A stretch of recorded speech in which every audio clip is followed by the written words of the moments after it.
Welcome to big TV. ప్రస్తుతం తెలంగాణ వ్యాప్తంగా ధరణి పైన చర్చ జరుగుతుంది. అసలు ధరణి రూపకల్పన ఎలా ఉంది, సామాన్యులకు ధరణి వల్ల కలిగే లాభాలేంటి? ప్రస్తుతం ధరణి కమిటీ సభ్యుడు సునీల్ బిగ్ టీవీతో ఉన్నారు. నమస్తే అండి. మీరు కీలక పాత్ర పోషిస్తున్నారు ధరణికి సంబంధించిన అంశంలో. ధరణి అనేది మాకు లాభం జరుగుతుందని సామాన్య ప్రజలు కూడా ఆశిస్తున్నారు. ప్రధానంగా మీ పరిశీలనలో తేలిన అంశాలు ఏంటి? అంటే ధరణి వల్ల ఏవైతే చిక్కులు ఉన్నాయో ఆ చిక్కులు తీర్చడం కోసమే ఇప్పుడు ప్రభుత్వం ప్రయత్నం. ధరణి అనేది ఒక హక్కుల రికార్డు. తెలంగాణ రాష్ట్రంలో ఎవరెవరికైతే వ్యవసాయ భూమి ఉందో ఆ భూమి ఉన్న వాళ్ళందరినీ రికార్డుకి ఎక్కించడానికి 1936 నుంచి చట్టాలు ఉన్నాయి తెలంగాణ రాష్ట్రంలో. 36లో నిజాం పరిపాలన చట్టం ఉంది. అదేవిధంగా హైదరాబాద్ రాష్ట్రంగా ఉన్నప్పుడు మనకు ఒక హక్కుల చట్టం ఉంది. 71లో ఉమ్మడి రాష్ట్రంలో చట్టం వచ్చింది. ఆ తెలంగాణ రాష్ట్రం ఏర్పడిన తర్వాత మళ్ళీ ఒక కొత్త చట్టం అప్పుడు ప్రభుత్వం చేసి ఇప్పటి నుంచి హక్కుల రికార్డు ఈ కొత్త చట్ట ప్రకారమే ఉంటుందని చెప్పారు. ఆ కొత్త చట్టం కింద వచ్చిన హక్కుల రికార్డే మీరు చెప్తున్న ధరణి. ఏం జరిగి ఉండాలి? హక్కుల రికార్డు ఏ రాష్ట్రంలో ఉన్నా అది తెలంగాణ చట్టమైనా ఈ హక్కుల రికార్డు చట్టం దాదాపుగా అన్ని రాష్ట్రాల్లో ఉంది. ఈ చట్టం ఏమంటుందంటే భూమి ఉన్న ప్రతి వ్యక్తి పేరు ఆ రికార్డులో రావాలి. ఆ రికార్డులో ఎవరి పేరు ఉంటుందో ఆ వ్యక్తికి ఒక పట్టదారు పాస్ పుస్తకం జారీ చేయాలి. ఒకప్పుడు 2 పుస్తకాలు, ఇప్పుడు ఒక పుస్తకం. దురదృష్టవశాత్తు ఎప్పుడైతే ధరణి అనే ఒక హక్కుల రికార్డు అమల్లోకి వచ్చిందో 2020 సంవత్సరం అక్టోబర్ నుంచి ఈ రోజు వరకు ఉన్న పరిస్థితి ఏంటంటే 2 కీలకమైన సమస్యలు. ఇప్పటికీ కూడా భూమి ఉండి ధరణికి ఎక్కని ఉన్నాయి. చాలా వేల ఎకరాలు, లక్షల ఎకరాలు ఉన్నాయి. చాలామంది ఇప్పటికి తిరుగుతున్నారు. ఇప్పటికి కూడా అంటే భూమి ఉంది, అసలు ఎక్కలేదు. ఇప్పుడు నిన్న మొన్న మేము నల్గొండ వెళ్ళొచ్చాం. ఒక పైలట్ కార్యక్రమం నడుస్తుంది. అంతకు మునుపు నేనే యాచారంలో ఒక పైలట్ కార్యక్రమం చేశాను. ఈ 2 మండలాలలోనే ఎంత లేదన్నా ఒక 30-40 వేల ఎకరాలు ధరణికి ఎక్కని ఉన్నాయి. అంత పెద్ద సమస్య. రాష్ట్రం అంతటా ఒక అంచనా ఏంటంటే ఒక 20 లక్షల ఎకరాల వరకు ధరణిలో నమోదే కాలేదు. అంటే ధరణి రాకముందు నాకు ఒక పాస్బుక్ ఉంటుంది, ధరణి రాకముందు నేను 1B రికార్డులో ఉన్నా, ధరణికి వచ్చినాక నేను మాయమైపోయినా. ఎందుకని సార్ అంటే చిన్నకు వచ్చాను, ఇంతమంది ఐఏఎస్ల అధికారులు ఉంటారు, దానికి ఒక చీఫ్ సెక్రటరీ ఉంటాడు. ఒక సమూల పరిశీలన జరిగిన తర్వాతనే రికార్డులకు ఎక్కేయాలని ఒక భావన కలగాలి కదా, అది ఎందుకు జరగలేదంటారు? అంటే అసలు ఈ సమస్య రావడానికి కారణం ఏంది? భూ రికార్డుల ప్రక్షాళన ముందు చేసి ఆ వచ్చిన రికార్డు ధరణికి ఎక్కించారు. భూ రికార్డుల ప్రక్షాళన చేసినప్పుడు ఎన్ని తొందరలో ఉన్నారు. రైతు బంధు ఇవ్వాలనే తొందర. ఆ రైతు బంధు పథకాన్ని అనౌన్స్ చేయడానికంటే ముందు ప్రారంభమైనది భూ రికార్డుల ప్రక్షాళన. 100 రోజులు టార్గెట్ ఎందుకు పెట్టుకున్నారంటే తొందరగా రికార్డు తయారు చేసుకుని ఉన్న వాళ్ళకి రైతు బంధు ఇవ్వాలనేది. ఆ తొందరలో ఏం చేశారంటే ఏవైతే చిన్న చిన్న సమస్యలు ఉన్నాయి, కొంత ఇన్ఫర్మేషన్ కూడా లేదు, ఇట్లాంటివన్నీ ఇది అయిపోగానే చూద్దామని కాసేపు పక్కన పెడుతున్న పెట్టారు. ఆ కాసేపు కాస్త 4 ఏళ్ళు దాటిపోయింది. కానీ దీర్ఘకాలిక సమస్యగా అవుతుందని చెప్పి భావించలేదు మరి వాళ్ళు. అప్పుడు పార్ట్ బిలో పెట్టారు. మీరు ఎన్నిసార్లు మనం పార్ట్ బి అని వింటూ ఉంటాం. ధరణి వచ్చినప్పటి నుంచి పార్ట్ బి వింటున్నాం. భూ రికార్డుల ప్రక్షాళన పార్ట్ బి అనే ఒక భూతం తయారైంది. పార్ట్ బి భూతం ఏంటంటే రికార్డుకి ఎక్కని భూములు. అవును. ఏదో చిన్న సమస్య ఉందనో, లేకపోతే కొంత సమాచార లోపం ఉందనో, లేదా వాళ్ళు ఇంకేదో ఆధార్ ఇవ్వాలనో, ఇంకేదో ఇవ్వాలనో పక్కన పెట్టారు. ఇవి పార్టీ అంత క్లియర్ అయినాక పార్టీ పి అన్నారు. ఇప్పటిదాకా ముట్టుకోకుండా అది కొనసాగుతూ వస్తుంది. ధరణి ఏ చట్టం కింద అది వచ్చిందో ఈ పార్టీ బి సమస్యలకి పరిష్కారమే లేకుండా పోయింది. ఒకటి. రెండోది, దీనికంటే ఎక్కువ సమస్య ఏంటంటే ధరణికి ఎక్కింది కానీ సమస్యలు ఉన్నాయి. ఈ రోజున ఈ సేవా సెంటర్ల చుట్టూ, ధరణి సెంటర్ల చుట్టూ, రెవెన్యూ కార్యాలయాల చుట్టూ తిరుగుతున్న వాళ్ళు ఎక్కువ మంది ఎవరు ఉంటారంటే వాళ్ళ చేతిలో పాస్ పుస్తకం ఉంది కానీ సర్వే నెంబర్ మాయమైంది, విస్తీర్ణం తగ్గిపోయింది, పట్టా భూమి కాస్త ప్రభుత్వ భూమి నమోదైంది, నేను కొనుగోలు చేస్తే వారసత్వం అని రాశారు, నా పేరు తప్పుపడింది, నా ఆధార్ నెంబర్ లేదు, నా కులం తప్పుపడింది. ఇట్లా ఒక 10-15 రకాల తప్పులతోటి ఈ ఇబ్బంది పడుతున్న రైతులు చాలామంది దరఖాస్తు పెట్టుకుంటున్నారు. అధికారిక లెక్కల ప్రకారం మనం చూస్తే 2020 అక్టోబర్లో ధరణి అమల్లోకి వచ్చినప్పటి నుంచి నిన్న మొన్నటి వరకు దాదాపుగా 20 లక్షల మంది దరఖాస్తు పెట్టుకున్నారు మాకు సమస్య ఉందని. 20 లక్షల మంది, బిగ్ ఇష్యూ. మరి 20 లక్షలు ఉన్న రైతాంగమే 65 లక్షల పట్టదారులలో తెలంగాణలో అధికారిక లెక్కల ప్రకారం 65 లక్షల మంది పట్టదారులు. మరి 65 లక్షల మంది పట్టదారులు 20 లక్షల మంది నాకు సమస్య ఉంది ధరణితో దరఖాస్తు పెట్టుకుంటే సగానికి దగ్గరలో ఉన్నారు. వాళ్ళు దగ్గరలో ఉంది. నేను కూడా చాలాసార్లు చెప్పా. నేను ఒక 6 నెలల క్రితం అంటే డిసెంబర్ కంటే ముందు 1 సంవత్సర కాలం పాటు లీవ్ సంస్థ పేరుతో, లీవ్ సంస్థకి అధ్యక్షుడిగా ఉన్నాను. రైతులకి చట్టాన్ని చుట్టం చేయాలని చాలా కార్యక్రమాలు లీవ్ సంస్థ ద్వారా చేస్తున్నాం. గ్రామాలలో పోయి అగ్రి లీగల్ ఎయిడ్ క్లినిక్లు పెట్టాం. గౌరవ హైకోర్టు వారి సహకారంతో నల్సార్ యూనివర్సిటీ మేము కలిసి దాదాపుగా 90 గ్రామాల ఈ రోజున అగ్రి లీగల్ ఎయిడ్ క్లినిక్ నడుస్తున్నాయి.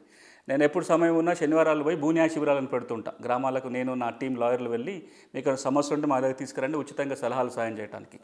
ప్రతి శనివారం పూట ఒక 6 నెలల క్రితం వరకు దాదాపుగా ఒక 4 ఏళ్ల పాటు న్యాయగంట అని ఒక కార్యక్రమం నడిపాం. ఒక ఫోన్ నెంబర్ ఇచ్చి సాయంత్రం 6 నుంచి 7 గంటల వరకు ప్రతి శనివారం ఎవరైనా ఫోన్ చేయొచ్చు సమస్య ఉంటే. ఇవన్నీ చూస్తే మాకు ఒక అంచనాకి ఏమొచ్చినామంటే తెలంగాణ రాష్ట్రంలో ప్రతి గ్రామంలో కనీసం 200 మంది కుటుంబాలకి ధరణికి సంబంధించి ఏదో ఒక చిక్కుంది. అంటే మీరు లెక్కేయండి, 11,000 రెవెన్యూ గ్రామాలు, 11,000 ఇంటూ 200 మీకు 20 లక్షల పైన అక్కడే కనపడుతుంది. 22 లక్షలు వచ్చారు. నేను ఎప్పుడన్నా 20 నుంచి 25 లక్షల మంది రైతులు ఈ రోజున ధరణితో ఇబ్బందులు పడుతున్న రైతాంగం ఉంది. మరి ఎందుకయింది అంటే చాలా చాలా చెప్పొచ్చు కారణాలు. అంటే భూ రికార్డుల ప్రక్షాళన తొందరలో జరిగిన తప్పులు కావచ్చు, ధరణికి ఎక్కిస్తున్నప్పుడు సాఫ్ట్వేర్ లోపాలు కావచ్చు, లేదా ఈ ధరణి చట్టంలో ఉన్న లోపాలు. వీటన్నిటి వలన ఈ రోజున ఇంతమంది రైతాంగం ఇబ్బంది పడుతున్నారు. గడిచిన 7 నెలల ప్రయత్నం ఏంటంటే ఈ సమస్యలను ఎట్లా తీర్చాలి. ఎందుకంటే కాంగ్రెస్ అధికారం రాకముందు వాళ్ళు ఎన్నికల హామీ ఏమి ఇచ్చారంటే మేము ధరణి రద్దు చేస్తాము, పూర్తిగా ధరణి. ఆయన గౌరవ ముఖ్యమంత్రి గారు అయితే ధరణి బంగాళాఖాతంలో ఇచ్చారు. ఆ మేరకే ఆయన పనులు కూడా చేశారు. ముఖ్యమంత్రి అయినాక మొదటి వారంలో జరిగిన రివ్యూలో భూమి మీద రివ్యూ ఉంది. నేను ఆ రోజు ప్రెజెంటేషన్ కూడా అంటే ప్రజలకు కావాల్సిన ప్రధాన సమస్య అదే కదా. అవును. అప్పటి నుంచి చూస్తే ఇప్పటికి ముఖ్యమంత్రి గారు 2 సార్లు రివ్యూ మీటింగ్ తీసుకున్నారు 6 నెలల్లో. ఒకే అంశం మీద ముఖ్యమంత్రి స్థాయిలో రివ్యూలు జరగడం అనేది అన్నిసార్లు ల్యాండ్ మీద జరిగింది. కమిటీ వేశారు, నేను అందులో కమిటీలో సభ్యుడిగా ఉన్నాను. చాలా కసరత్తు చేశాము. మేము ప్రధానంగా చెప్పింది ఏంటంటే ఈ రోజున తెలంగాణ రాష్ట్రంలో ఈ 20-25 లక్షల మంది సమస్యలు తీరాలంటే 3 రకాల మార్పులు జరగాలి. 1, చట్టాలలో ఉన్న లోపాలను సవరించాలి. 2, ధరణి సాఫ్ట్వేర్లో లోపాలు, ఆ నిర్వహణ ఎవరైతే చేస్తున్నారో వాటిలో మార్పు రావాలి, మేనేజ్మెంట్లో మార్పు రావాలి. 3వది పరిపాలన యంత్రాంగంలో మార్పు రావాలి. ఈ రోజున దాదాపుగా రెవెన్యూ యంత్రాంగం మాయమైనట్లు లెక్క. మీరు ఒకసారి ఆలోచించి చూడండి, గ్రామంలో వీఆర్ఓలు లేరు. అంటే గ్రామంలో రెవెన్యూ పరిపాలన చూసే వ్యక్తి లేడు, పూర్తిగా లేదు. మండల స్థాయిలో ఉన్న తహసీల్దార్ కాస్త కంప్యూటర్కి కట్టివేయబడ్డాడు. ఆ పైన ఉన్న ఆర్డీఓకి అధికారులు ఉన్నాయో లేదో ఆయనకే తెలియదు. ఎందుకంటే ఆ గందరగోళం అంతకుముందు సృష్టించారు. 6 చట్టంలో అధికారాలు తీసేశారు, మిగతా చట్టంలో అధికారాలు ఉన్నాయని చెప్పినా ఉన్నాయో లేదో వాళ్ళకే తెలియదు. ఇప్పటికి కూడా ఆర్డీఓ పిఓటి చట్టం కింద, ఇనాం చట్టం కింద, టెనెన్సీ చట్టం కింద అన్నిటి కింద ఆర్డీఓని అధికారి, కానీ ఇక్కడ వాళ్ళకి అధికారులు ఉన్న అలాగే పనిచేయట్లేదు. ఇక జిల్లా స్థాయికి వస్తే జాయింట్ కలెక్టర్ చేయాల్సిన పనులన్నీ కలెక్టర్కి అప్పచెప్పారు. అంటే మీకు కింద గ్రామం నుంచి జిల్లా స్థాయి దాకా పైన కలెక్టర్ తప్ప మీకు ఇంకెవరు కనిపించట్లా. ఆ తర్వాత CCL అంటే తెలంగాణ రాష్ట్రంలో 2 కోట్ల పైచిలకు 2 కోట్ల ఎకరాల భూమికి ఎవరు సమస్య పరిష్కరించాలంటే 34 మంది అధికారులు, 33 మంది కలెక్టర్లు, ఒక CCL ఎట్లా సాధ్యమవుతుంది? అందుకే పరిపాలనలో కూడా మార్పు రావాలి అని మేము కమిటీ ద్వారా అందరికి పంచాలి పరిపాలన, స్ట్రెంథెన్ చేయండి. మీరు ఏ విధంగా చేసుకుంటారని మళ్ళీ మనం చర్చించవచ్చు. కానీ ఈ రోజున మీరు కంప్యూటర్ల ద్వారా గ్రామ స్థాయి నుంచి రాష్ట్ర స్థాయి వరకు భూ పరిపాలన చూసే వ్యక్తి లేకుండా సమస్యలను పరిష్కారం చేయడం సాధ్యం కాదు అని ఒక మాట. అందుకే మొన్న గౌరవ రెవెన్యూ మంత్రి గారు అసెంబ్లీలో 2 మాటలు మాట్లాడారు. ఇప్పుడు ఆ రెండింటి మీదే పెద్ద ఎత్తున చర్చ జరుగుతుంది, ప్రభుత్వం నిర్ణయం తీసుకోదు. 1, చట్టంలో లోపాలు సవరించడం కోసం కొత్త 6 చట్టం ముసాయిదా తయారైంది. అది ఇప్పుడు ప్రజల్లో చర్చకు పెట్టింది ప్రభుత్వం. ఒక 20 రోజుల పాటు మీరు ఎవరైనా అభిప్రాయాలు, సలహాలు, సూచనలు ఇవ్వని చెప్పారు. దాని చర్చ జరుగుతుంది. వాళ్ళ సూచనల మేరకు ఒక కొత్త చట్టం వస్తుంది. 2020 చట్టంలో ఉన్న లోపాలను సరిచేస్తూ కొత్త చట్టం వస్తుంది. ఈ బిల్లు గురించి వారు మాట్లాడుతూ ఇంకో మాట కూడా అన్నారు, ఒక్క లైన్ చెప్పారు. దాని మీద కూడా పెద్ద ఎత్తున రాష్ట్రంలో చర్చ జరగాలి, మీ ద్వారా కూడా ప్రజలకు వెళ్ళాలి. వారు ఏమన్నారంటే గ్రామంలో రెవెన్యూ పరిపాలన చూసే వ్యక్తి ఉండాలా లేదా మీరే చెప్పండి అన్నాడు.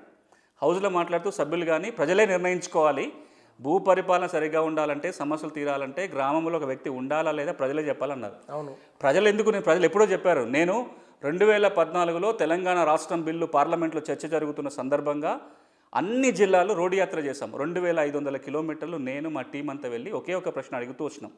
తెలంగాణ రాష్ట్రం వస్తుంది కదా, ఇంకా రాలే, వచ్చే ఆల్మోస్ట్ అయిపోతుంది. కొత్త ప్రభుత్వం ఏర్పడితే కనుక భూములకు సంబంధించి ఏం చేయాలని అడిగితే ఒక 10 పాయింట్లు వచ్చినాయి. నేను దాదాపుగా 1000 మంది ఇట్లా కెమెరా ముందు వాళ్ళు వచ్చి మాట్లాడారు. మేము మా టీం అంతా 10,000 మందిని కలిసి ఉన్నాము. దాంట్లో 5-6 వేల మంది నేనే డైరెక్ట్గా మాట్లాడా. వాళ్ళందరూ చెప్పిన ఒక మాట ఏంటంటే, భూ సమస్యలు తీరాలి అంటే గ్రామంలోనే ఒక అధికారి ఉండాలి, ఆయన గ్రామంలో ఉండాలి, గ్రామానికి ఒక అధికారి ఉండాలి, ఆయన గ్రామంలో ఉండాలి, ఆయనకి నాలెడ్జ్ ఉండాలి. ఆయన పని చేయకపోతే రివ్యూ చేసుకునే వ్యవస్థ ఉంటే కనుక సగం సమస్యలు గ్రామంలో తీరిపోతాయని ప్రజలే చెప్పారు 2014. కానీ దురదృష్టం ఏంటంటే అంతకు భిన్నంగా జరిగినాయి పరిణామాలు. కింద స్థాయిలో అధికారులు తొలగిస్తే, అంటే ఎన్టీ రామారావు గారు ముఖ్యమంత్రిగా ఉన్నప్పుడు అధికారులు తొలగించినప్పుడు రీప్లేస్మెంట్ లేకపోతే ఏం జరిగిందో ఇప్పుడు కూడా లేకపోవటంలో ఇబ్బందులు వచ్చినాయి. సో ఈ రోజున ఇప్పుడు చర్చ జరుగుతున్నది ఒక పక్కన ముసాయిదా చట్టం మీద, రెండోది రెవెన్యూ యంత్రాంగం మీద, మూడోది ఈ సాఫ్ట్వేర్ కంపెనీ మీద కూడా చర్చ జరిగింది. ప్రభుత్వం ఒక ఆఫీసుల కమిటీ కూడా వేసింది.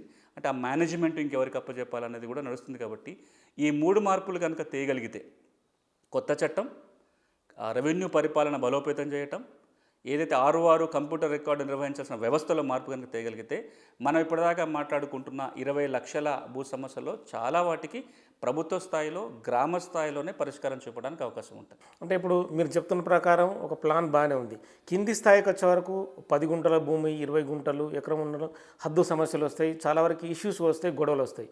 వాటిని ఎలా పరిష్కరిస్తారు? ఇప్పుడు భూ సమస్యలలో రకరకాలు ఉన్నాయి. తెలంగాణ రాష్ట్రంలో ఈ రోజున మీరు అన్నట్టుగా ధరణిలో చాలా వరకు ఎగిరిపోయిన పరిస్థితి వాళ్ళందరూ. అవును, అందుకే అంటున్నాను. నేనేమంటున్నానంటే అన్ని సమస్యలకు ఒక మార్గం, ఒకే పరిష్కారం ఉండదు. ఇప్పుడు అన్ని సమస్యలకు ఒకే జిందా తెలిసి మా సొల్యూషన్ ఉండదు. మా చిన్నప్పుడు చెప్తుంటారు, దగ్గు వచ్చినా, జలుబు వచ్చినా, జ్వరం వచ్చినా, ఏం వచ్చినా 2 చుక్కలు జిందా తెలిసి మాతో వేడి నీళ్ళలోనో సన్నీళ్ళలోనో డైరెక్ట్గా తాగితే అన్ని తగ్గిపోతుంటారు. అట్లా 6 చట్టమే అన్ని సమస్యలకు పరిష్కారం కాదు. కేవలం పాత చట్టం తీసి కొత్త చట్టం చేయడం మాత్రమే పరిష్కారం కాదు. దీనికి ఒక కాంప్రహెన్సివ్ సొల్యూషన్ వెతకాలి ఒకటి. రెండవది, తెలంగాణ రాష్ట్రంలో 100కు పైగా భూమి సమస్యలు, 100 రకాల సమస్యలు ఉన్నాయి. ధరణి రాకముందు 76 రకాలు ఉన్నాయి. ధరణి వచ్చినాక ఇంకో 40 రకాల కొత్త సమస్యలు దీనికి యాడ్ అయినాయి. అంటే భూమి హక్కులకి 100కు పైగా రోగాలు ఉన్నాయి. ఏ రోగం బట్టి దానికి ఒక ట్రీట్మెంట్ ఇవ్వాలి, అన్నిటికీ ఒకటి సరిపోదు. ఇప్పుడు ఈ 6 చట్టం ఏదైతే రాబోతుందో ఇది చాలా పెద్ద సమస్యకు ఒక పరిష్కారం చూపుతుంది. అంటే భూమి ఉండి రికార్డులకు ఎక్కని వాళ్ళ సమస్యకు పరిష్కారం చూపుతుంది. దాంతోపాటుగా రాబోయే రోజులు ఇంకొన్ని పనులు కూడా జరగాలి. భూముల సర్వే జరగాలి. ఈ 6 ముసాయిదా చట్టంలోనే ఒక నియమం ఉంది. ఈ ఎప్పుడు లేనట్టుగా చట్టంలోనే మీరు భూముల సర్వే చేసి ప్రతి భూ కమతానికి ఒక భూదార్ సంఖ్య, ఒక ప్రత్యేక గుర్తింపు సంఖ్య ఇవ్వాలి అని ముసాయిదా చట్టంలో పెట్టడం జరిగింది. దానివల్ల ఏమవుతుందంటే రేపు పొద్దున సర్వే చేయాల్సిన పరిస్థితి ఏర్పడుతుంది. రెండోది, సర్వే చేయాలంటే టైం పడుతుంది కదా. ఆ లోపల ఏం చేయొచ్చు అంటే ఉన్న భూమి రికార్డులన్నింటినీ పరిశీలించి అన్ని వెరిఫై చేసుకోవాలి. అందుకే చాలా గందరగోళాలు జరిగినట్టుగా తెలుస్తుంది కాబట్టి అన్ని రికార్డులను సరిచూసి అన్నీ బాగుంటే టెంపరీ భూదారు ఇవ్వండి అని కూడా ముసాయిదా చట్టం చెప్తుంది. అంటే 2014 రికార్డు ఏముంది, ఇప్పుడు రికార్డు ఏముంది, పాత రికార్డు ఏముంది పోల్చుకొని చూసుకొని అన్నీ బాగుంటే ఒక టెంపరీ భూదార్ కార్డు వస్తుంది. దీనివల్ల ఏమవుతుందంటే ఉన్న రికార్డులో ఒక ప్రక్షాళన జరుగుతుంది. మరొకసారి భూ రికార్డుల ప్రక్షాళన సక్రమంగా జరగడానికి అవకాశం ఉంటుంది. మీకు జ్ఞాపకం ఉంటే రాజశేఖర రెడ్డి గారు ముఖ్యమంత్రిగా అప్పుడు కాంగ్రెస్ ప్రభుత్వం అధికారంలో ఉన్నప్పుడు ఇట్లనే రికార్డులో చాలా గందరగోళాలు ఉన్నాయి, చాలా సమస్యలు ఉన్నాయి. భూమి లేనివాడికి పట్టాలు వచ్చినాయి, భూమి ఉన్నవాడికి రికార్డులు లేని పరిస్థితి. అప్పుడు ఏం చేశారంటే, అప్పుడు కోనే రంగారావు కమిటీ సిఫార్సు, నేను 4 సంవత్సరాల పాటు ప్రభుత్వంలో ఉన్నా, ఆ పని జరుగుతున్నప్పుడు నేను అందులో భాగం పంచుకున్నా. ఈ సమస్యల పరిష్కారం కోసం ఒక చిన్న ఆలోచన చేసి ప్రతి పట్టదారు పాస్ పుస్తకం మీద ఒక బార్ కోడ్ వేయాలని నియమం పెట్టాం.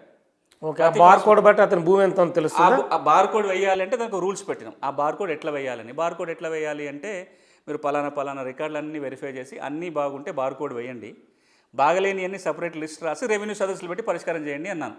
అట్లా చేస్తే ఉమ్మడి ఆంధ్రప్రదేశ్ రాష్ట్రంలో 2006 నుంచి 2008 మధ్య కాలంలో చాలా పాస్ పుస్తకాలు బార్ కోడ్లు వచ్చినాయి. దొంగ పుస్తకాలను ఎగిరిపోయినాయి. భూమి లేకుండా ఎవరైతే పాస్ పుస్తకాలు తెచ్చుకున్నారో వారికి బార్ కోడ్ రాదు. అప్పుడు ఎక్సర్సైజ్ ఏం జరిగింది, రెవెన్యూ యంత్రాంగం అంతా గ్రామాలకు పోయింది.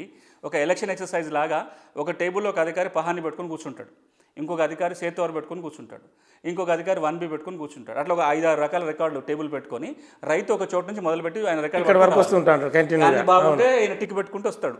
చివరి టేబుల్ దాకా పోయి అన్ని టిక్కులు వస్తే ఆయన ఒక ముద్ర వేసి బార్కోడ్ వేసేవాడు. అప్పుడు ఏమవుతుంది, ఒకే రోజు ఈ రికార్డుల వెరిఫికేషన్, అంటే 1 రోజు పట్టొచ్చు, 5 రోజులు పట్టొచ్చు, 10 రోజులు పట్టొచ్చు. అది అయిపోయేదాకా గ్రామంలో ఎక్సర్సైజ్ జరిగింది. క్లియర్గా ఉన్న వాటి అన్నిటికీ ఒక బార్ కోడ్ వచ్చేసింది. క్లియర్గా లేని అన్ని జాబితా తయారైంది. వాటిని అక్కడ వదలకుండా 2 సంవత్సరాల పాటు రెవెన్యూ సదస్సులో పెట్టి ఆ సమస్యలు చాలా వరకు 21 లక్షల సమస్యలు రెవెన్యూ సదస్సులో అప్పుడు వచ్చినాయి. Great solution.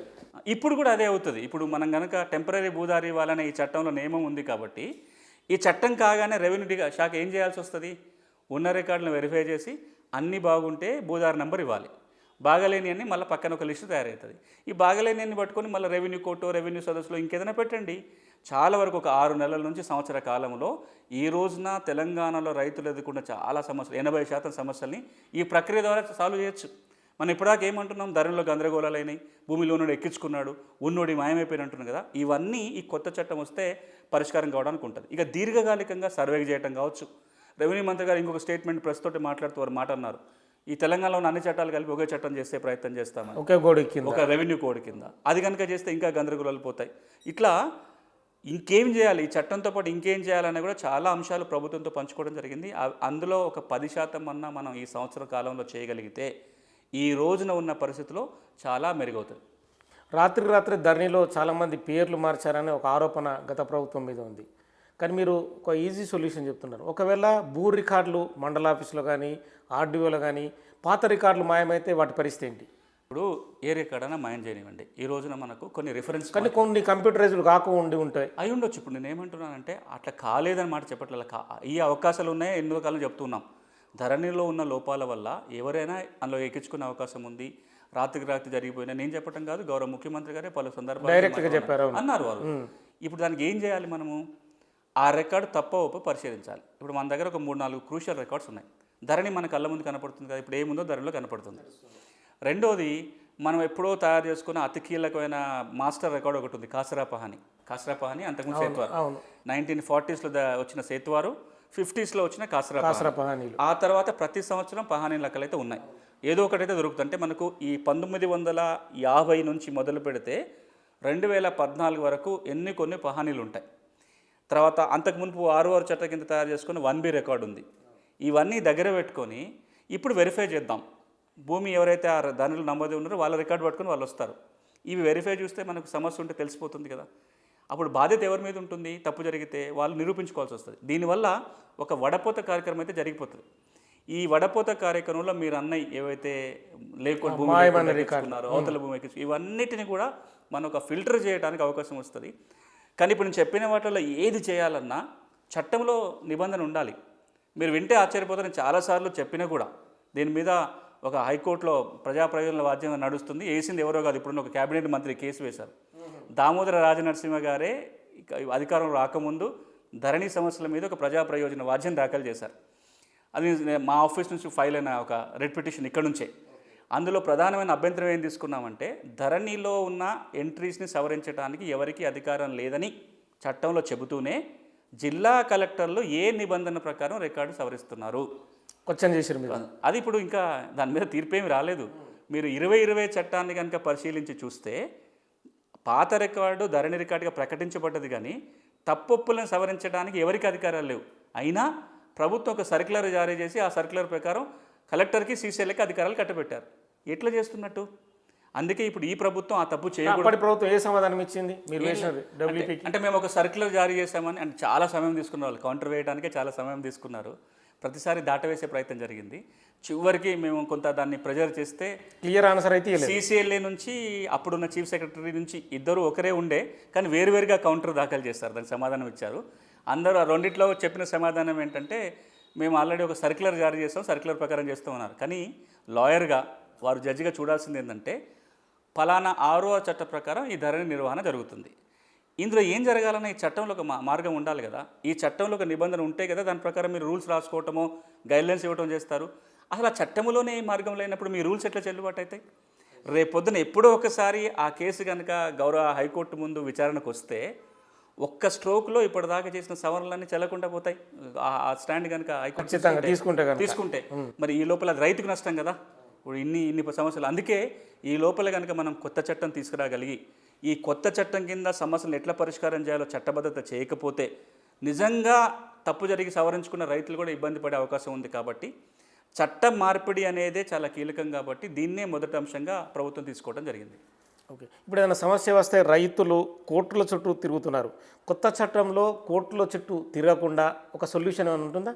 తిరగకూడదు. ఇప్పుడు యాక్చువల్గా 6వ రికార్డ్ అంటే ఏంటి? ఒకప్పుడు ప్రభుత్వం పన్ను వసూలు చేసుకోవడానికి రికార్డు రాసుకుంది. అవే కాసరా పహానీలు, అవే పహానీలు, అవన్నీ. ఎప్పుడైతే 71 నుంచి 1B రికార్డు ఎందుకు రాస్తున్నాము? ఎవరైతే ఓనర్ ఉన్నారో, రైతు ఉన్నారో అని గుర్తిస్తే ఆయన పోయి బ్యాంక్ లోన్ తెచ్చుకోవడానికో విత్తనాలు తెచ్చుకోవడానికో పనికొస్తుందనే ఉద్దేశంతో తయారైన రికార్డు రాసేది ఎవరు? ప్రభుత్వ అధికారులు. మరి తప్పొప్పులుంటే ఎవరు సవరించాలి? ప్రభుత్వ అధికారులే సవరించాలి. కోర్టుకు వెళ్ళాల్సిన అవసరం ఎందుకు వస్తుంది? కోర్టుకు ఎప్పుడు వెళ్తాం మనము? ఇప్పుడు మీకు నాకు మధ్యలో భూమి నాదాయం మీద తీవ్రమైనప్పుడే కోర్టుకు వెళ్తాం. సమస్య తీవ్రం ఒకటైతే అంటే మొదట పోలీస్ స్టేషన్కి వెళ్ళడం ఇవేమి కూడా కాదు. భూముల విషయానికి వచ్చినట్లయితే ఆ భూమికి ఓనర్ ఎవరు అనే కొట్లాట వస్తేనే కోర్టుకు వెళ్ళాలి ఖచ్చితంగా. రికార్డుల తప్పప్పులకి కోర్టుకు వెళ్ళాల్సిన అవసరం ఉండకూడదు. ఎప్పుడు లేదు కూడా, ఏ రాష్ట్రంలో కూడా లేదు. కానీ 2020 చట్టం వచ్చినాక ఏమైంది? నా పేరు సునీల్, నా పేరుతో 2 ఎకరాలు ధరణిలో పాస్బుక్ ఉంది. సునీల్ పేరు అనిల్ అని పడింది. అనిల్ ఎవరు లేరు మా గ్రామంలో. నా పేరు తప్పబడినా అది సవరించుకోవాలంటే నేను కోర్టుకు వెళ్ళాలి. లేదు, నా పేరు మీద ఉన్న 2 ఎకరాలలో ఎకరము 25 గుంటలు నా పేరు మీద నమోదైంది, ఇంకొక 15 గుంటలు పొరపాటున మీ మీద నమోదైంది. మీరు ఒప్పుకుంటున్నారు కూడా ఆ 15 గుంటలు నాది కాదు, అది సునీల్దే భూమి, నాకేం అభ్యంతరం చేయండి అని. ఆ 15 గుంటలు నాకు తిరిగి ఎక్కించడానికి కూడా ధరణిలో అవకాశం లేదు. ఇప్పుడు కొంతమంది మీరు ఈ లాజిక్ చెప్పారు కదా, ఆ 15 గుంటల భూమికి కూడా చాలామంది డబ్బులు డిమాండ్ చేస్తున్నారు గ్రామాలు. ఎందుకంటే వేరే మార్గం లేదు రికార్డు సవరించిన. కోర్టు కన్నా పోవాలి. కోర్టుకు పోయి ఆ 15 గుంటలకు ఓనర్ నేను లేదు అంటే తప్పుగా పడ్డది మేము ఒప్పుకుంటాం, కానీ ఆ 15 గుంటలకు మాకు డబ్బులు ఇవ్వు. ఎందుకు ఇంతకు అంటే మీకు సమస్య కరెక్టే. ఎందుకు ఇంతకు మునుపు అయితే ఏమయ్యేది, ఆ 15 గుంటలు తప్పుగా మీకు పడితే నేను ఆర్డీఓకో జేసీకో ఆర్ఓఆర్ చట్టం కింద అప్పీల్ చేసుకుంటే ఆయన ఒక ఆర్డర్ పాస్ చేసేవాడు. 15 గుంటలు సునీల్ది, పొరపాటున వేరే మీద పడింది కాబట్టి అది తిరిగి సునీల్ పేరుతో నమోదు చేయండి అని ఒక ఆర్డర్ పాస్ చేస్తే మారిపోతుంది. కానీ ఇప్పుడు ఎవరికి అధికారం లేదు. సాఫ్ట్వేర్లో ఆప్షన్ ఉండదు, సరి చేసే అధికారం ఉండదు. ఇప్పుడు ఆ 15 గుంటలు నాకు రావాలంటే రెండే మార్గాలు. మీ దగ్గర నుంచి కొంత డబ్బు మీకు ఇస్తే మీరు నాకు మళ్ళీ రిజిస్ట్రేషన్ చేయాలి ఎంతో కొంత, లేదా నేను కోర్టుకు పోయి ఆ భూమికి నేను ఓనర్ అని ఆర్డర్ తెచ్చుకోవాలి. కోర్టుకు పోవాలంటే 3-4 ఏళ్ళు 5 ఏళ్ళు టైం పడుతుంది. ఈ పాటికి టైం అంతా వేస్ట్ అవుతుంది. సో అందుకే చెప్తున్నాను, మాటికి ఏమంటున్నానంటే ఈ రోజున ధరణిలో ఏ చిన్న సవరణ చేయాలన్నా, ధరణిలో ఏ తప్పులు సవరించాలన్నా చట్టంలో మారితే తప్ప మార్చుకునే అవకాశం లేకుండా పోయింది. అక్కడ దాకా ఎందుకు, 2020లో 9,24,000 మంది చిన్న సన్నకారు రైతులు మా భూమికి పట్టాలు లేవు, మేము భూమి సాదాబైనామా ధర కొనుక్కున్నాం, దరఖాస్తు పెట్టుకున్నారు. ప్రభుత్వం అవకాశం ఇస్తేనే దరఖాస్తు పెట్టుకున్నారు. కానీ ప్రభుత్వం చేసిన పొరపాటు ఏంటి, అప్పుడు ఆర్ఓఆర్ చట్టం మారుస్తున్నారు అని తెలిసి మార్చే చట్టంలో సాదాబైనామా నిబంధన లేకుండానే దరఖాస్తు తీసుకున్నారు. హైకోర్టు ఏమన్నది, ఆ చట్టంలో రూలే లేకుండా మీరు దరఖాస్తు ఎట్లా తీసుకుంటారో అన్నిటి మీద స్టే విధించింది. అప్పుడు ప్రభుత్వం చట్టాన్ని మార్చే ప్రయత్నం చేయలేదు, అది అట్లాగే ఉండిపోయినాయి. మరి ఇప్పుడు ఈ 9 లక్షల దరఖాస్తులకైతే మనం ప్రభుత్వం ఏదో ఒక మార్గం చూపించాలి కదా. అందుకే ఇప్పుడు చట్టంలో ఒక నియమం, ఇది మీరు ముసాయిదా చట్టం చూస్తే సెక్షన్ 6లో సాదాబైనామాలు ఎట్లా చేయాలో రూల్ పొజిషన్ ఉంటుంది. పాత దరఖాస్తులను కూడా ఈ చట్టం కింద తీసుకున్నట్టుగానే భావించి పరిష్కారం చేయొచ్చు అని ముసాయిదా సమాధానం చెప్తుంది. అంటే సాదాబైనామాలు కూడా వెరిఫికేషన్ ఉంటుందా, క్లియర్గా ఉంటుంది. ఇప్పుడు ఎవరైతే అర్హత గల వాళ్ళు ఉన్నారో, నిజంగా చిన్న సన్నకారు రైతు అయి ఉండి 2014 కంటే ముందు సాదాబైనామాల ధర భూములు కొని వాస్తవ అనుభవంలో ఉంటే కనుక వాళ్ళకి హక్కులు దక్కాలి. ఎవరైతే దీన్ని తప్పుగా మిస్యూజ్ చేసే ప్రయత్నం చేస్తున్నారో వాళ్ళ దరఖాస్తు తిరస్కరించబడాలి. మ్యాక్సిమం చేస్తూ ఉంటారు సాదాబైనామాలు, మీకు తెలియదు. అందుకే ఇప్పుడు మనం దీన్ని మిస్యూజ్ చేస్తారు కదా అని చెప్పి జెన్యున్గా ఉన్న వాళ్ళని చేయకుండా మనం పెట్టలేము. ఇప్పుడు మనం ప్రభుత్వం ముందు 2 అంశాలు ఉన్నాయి. ఒకటి, అరే సాదాబైనామా మిస్యూజ్ అవుతుంది కదా, ఇట్లా తప్పుగా చేస్తారు కాబట్టి ఈ 9 లక్షల దరఖాస్తులు ముట్టుకోమని వదిలేయటం ఒక పద్ధతి. రెండో పద్ధతి, 9 లక్షలలో 9,000 అన్నా నిజమైన రైతులు ఉండరా? ఖచ్చితంగా ఉంటారు కదా. నేను తక్కువ నెంబర్ చెప్తున్నా, తక్కువలో తక్కువ 1%, 2% అన్నా అలా జెన్యూన్ రైతులు ఉంటారు కదా. లీస్ట్గా మీరు ఒక 10% చేసుకున్న 1,00,000 మంది అయితే ఉంటారు కదా. మరి ఆ 1,00,000 మందికి పరిష్కారం చూపాలి అంటే చట్టంలో వెసులుబాటు చూపిస్తూ తప్పుగా ఎవరైతే దరఖాస్తు పెట్టుకుంటారో వాళ్ళు రిజెక్ట్ కావాలి. అందుకోసమే ఈ చట్టంలో అధికారాలు ఆర్డీఓకి కట్టబెడుతూ దానికి ఎంక్వైరీ ప్రాసెస్ ఉంటుంది. ఇవన్నీ కాగితాలన్నీ కంప్యూటర్లో పెట్టాల్సి వస్తుంది. జెన్యూన్ లేనని రిజెక్ట్ చేయడానికి అవకాశం ఉంటుంది. కానీ అలా ఏది చేయాలన్నా యాక్ట్లో లేదు కాబట్టి ఇప్పుడు యాక్ట్లో తీసుకొచ్చే ప్రయత్నం ఈ ముసాయిదా ద్వారా జరుగుతుంది. ఇప్పుడు వక్ఫ్ భూములు, భూదాను, మిగతా ఎండోమెంట్ భూములు, అసైన్డ్ భూములు, వీటికి ఏ పరిష్కారం చూపిస్తున్నారు? అంటే మీకు ఇంకొక మాట చెప్తా, 6 చట్టము అన్ని సమస్యలకి పరిష్కారం చూపదు. ఇది ఒక ప్రత్యేకమైన చట్టము. తెలంగాణ ఎదుర్కొంటున్న కొన్ని ఎక్కువ సమస్యలకు పరిష్కారం చూపుతుంది. ఇది దేనికి పరిష్కారం చూపుతుందంటే, మీకు పట్టా భూములు ఉండి లేదా ఇతరత్రగా అసైన్ పట్టాలో లేకపోతే లవణి పట్టా అంటాం, ఓఆర్సీలో 13B నో 3080నో ఏదో ఒక మార్గంగా మీకు ఇప్పటికే హక్కులు వచ్చి ఉంటే ఆ హక్కులను రికార్డు చేయటంలో, ఆ రికార్డు ప్రకారంగా మీకు పాస్ పుస్తకం ఇవ్వడానికి ఈ చట్టం పనికొస్తుంది. ఓన్లీ చట్టం పనికొస్తుంది. అట్లాంటి సమస్యలే చాలా ఎక్కువ ఉన్నాయి. కానీ ఇవి కాకుండా ఇంకా వేరే సమస్యలు ఉన్నాయి. నాకు ఇనాం భూమి ఉంది, ఓఆర్సీ రాలేదు, నేను పీటీగా నమోదై ఉన్నాను, నాకు ఇంకా 3080 రాలేదు, లేదా నాకు అసైన్మెంట్ భూమి ఉంది, నాకు పూర్తి పట్టా హక్కులు నేను అడుగుతున్నా. వీటన్నిటికీ సమాధానాలు వేరే చట్టం మారాలి. ఇనాం చట్టం మారాలి, లేకపోతే టెనెన్సీ చట్టం మారాలి, పిఓటి చట్టం మారాలి. ఉదాహరణకి ఇప్పుడు అందరూ చాలామంది చట్టం రాగానే ఎక్కువ మంది అడుగుతున్నది, సార్ మాకు అసైన్మెంట్ భూములకు పూర్తి పట్టా హక్కులు వచ్చేస్తాయా? ఇంతకుముందు కాంగ్రెస్ ఆల్రెడీ మేనిఫెస్టోలో ప్రకటించింది కదా, అసైన్మెంట్ భూములకు పూర్తి హక్కులు అమ్ముకోవచ్చని కూడా అడుగుతున్నారు. అదే పూర్తి హక్కులు వస్తే మేము అమ్ముకోవడానికి అవకాశం. పక్కన ఆంధ్ర చేసింది, మొన్ననే చేసింది ఆంధ్రప్రదేశ్ ప్రభుత్వం, 6 నెలల సంవత్సరాల క్రితం చేసింది. కర్ణాటకలో ఉంది, తమిళనాడులో ఉంది, ఇంకో చోట ఉంది. అవును, చేయొచ్చు కూడా, అది వేరే చర్చ. అది ఈ తెలంగాణ రాష్ట్ర ప్రభుత్వం కూడా దాన్ని తీసుకోవాలి. కానీ అది 6వ అంశం కాదు. బట్ రోగం ఉన్నవాడికి ఇది పండ్ల డాక్టర్ చూడాల్సిందా లేకపోతే కళ్ళ డాక్టర్ చూడాల్సిన తేడా ఉండదు. నాకు జబ్బు ఉంది, నయం చేయాలని కోరుకుంటాడు తప్ప ఆ తేడా రైతులకు అడగదు. అందుకే ప్రభుత్వం కూడా ఈ 6 చట్టాన్ని మార్పులతో ఆగకుండా మిగతా అన్ని సమస్యల పరిష్కారం ఎట్లా నాకు ఆలోచన చేస్తుంది. వాటి కోసమే ఇప్పుడు పైలట్ కార్యక్రమాలు, యాచారం మండలంలో పైలట్ కావచ్చు, తిరుమలగిరి సాగర్ మండలంలో పైలట్ కార్యక్రమం కావచ్చు, మిగతా సమస్యలను కూడా మనం ఎట్లా పరిష్కారం చేయాలనేది మేము కమిటీగా ఉన్నప్పుడు పలు దఫాలుగా చాలా అంశాలు ప్రభుత్వం దృష్టికి తీసుకొచ్చినాము. ఆ మార్పులు కూడా రావాలి. ఉదాహరణకి రీసర్వే జరగాలి, లేకపోతే ఇప్పుడున్న అన్ని చట్టాలపై ఒక సింగిల్ చట్టంగా తీసుకునే ప్రయత్నం చేయాలి. అసైన్మెంట్ భూముల సమస్యకు ఒక పరిష్కారం చూపించాలి, ఇనాం భూములకు ఒక పరిష్కారం చూపించాలి. ఇవన్నీ సమస్యలు కూడా ఒకే ఒక చట్టంతో అయ్యేటి కాదు, ఒకదాని తర్వాత ఒకటి మనం చేసుకుంటూ పోవాలి.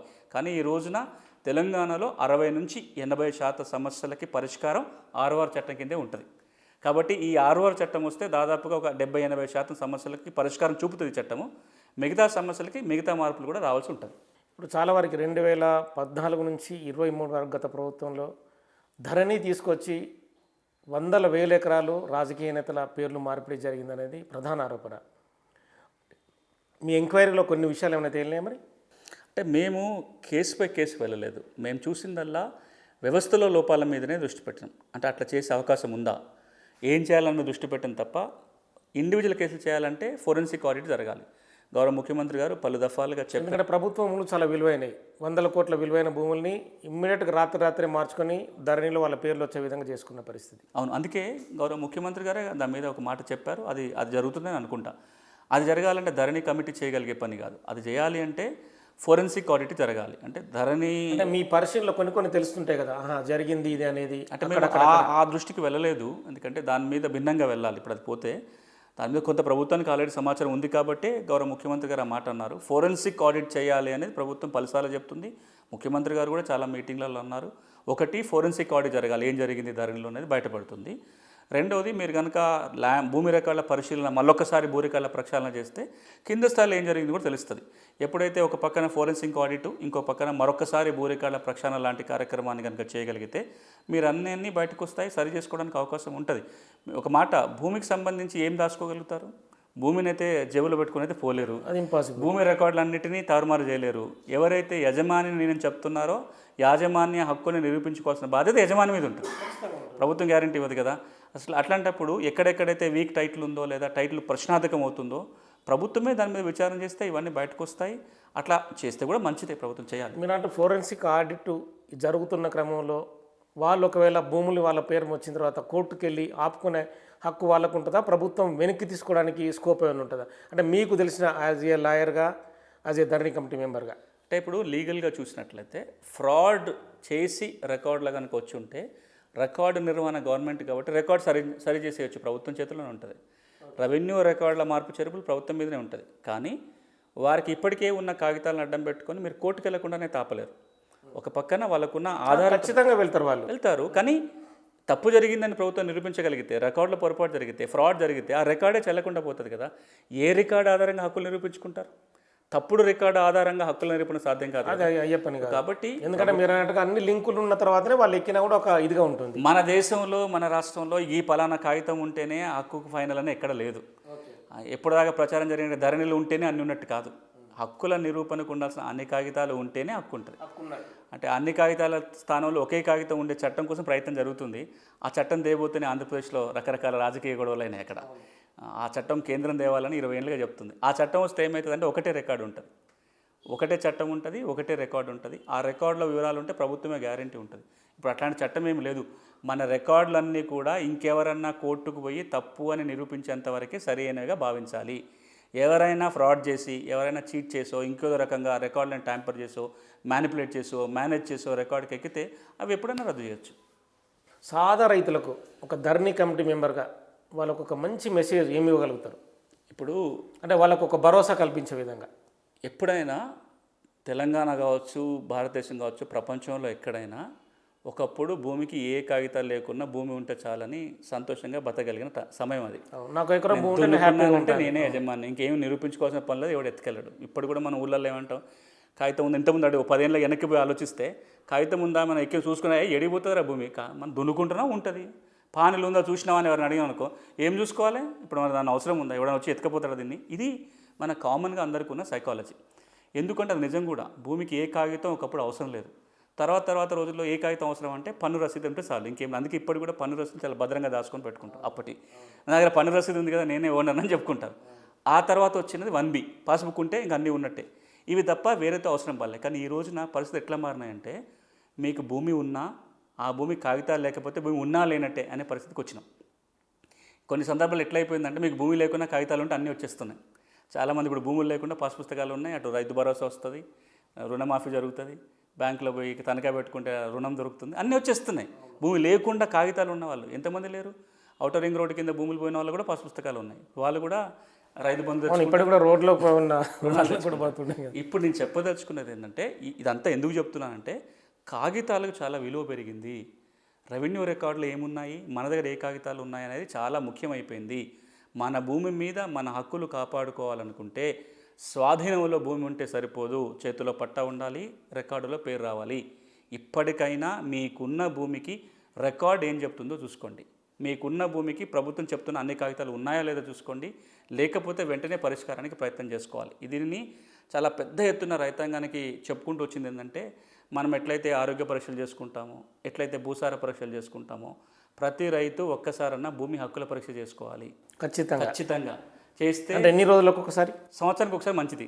ఎప్పుడు మనము దుక్కి దున్నుకోవడం మొదలుపెట్టినప్పుడు నేల బాగుందా చూసుకోవడంతో పాటుగా నేలకున్న కాగితాలు బాగున్నాయి ఒక్కసారైనా చూసుకోవాలి. అవి చాలా సింపుల్. ఆన్లైన్లో ఉన్న కాగితాలు మన దగ్గర కాగితాలు చూసుకుంటే చాలు. వెబ్సైట్లకు వెళ్ళి ఆన్లైన్లో ఉన్న ల్యాండ్ డీటెయిల్స్ కావచ్చు, నిషేధ జాబితా కావచ్చు, ఈసీ కావచ్చు, మన దగ్గర ఉన్న కాగితాలు కావచ్చు, ఒకసారి పోల్చుకొని చూసుకుంటే చిక్కుందా లేదా తెలిసిపోతుంది. అప్పుడు హ్యాపీ కూడా ఉండొచ్చు. అన్ని బాగున్నాయి అనుకున్న కాగితాలు దాచుకుంటే రేపు సమస్య వస్తే ఇవే పనికి వస్తాయి. ఓకే, థ్యాంక్ యూ అండి. సో మొత్తానికైతే భూ సమస్య లేని రాష్ట్రంగా తెలంగాణ ఉండాలని చెప్పి సునీల్ గారు చెప్తున్నారు. ఎందుకంటే భూ సమస్య లేకుండా సంపద ఆటోమేటిక్గా అదే సృష్టించబడుతుంది. ప్రతి భూమికి హక్కు కలిగించినప్పుడే ఆ యజమానికి పెద్ద ఎత్తున భరోసా కలుగుతుందని చెప్పి చెప్తున్న పరిస్థితి. Keep watching Big TV.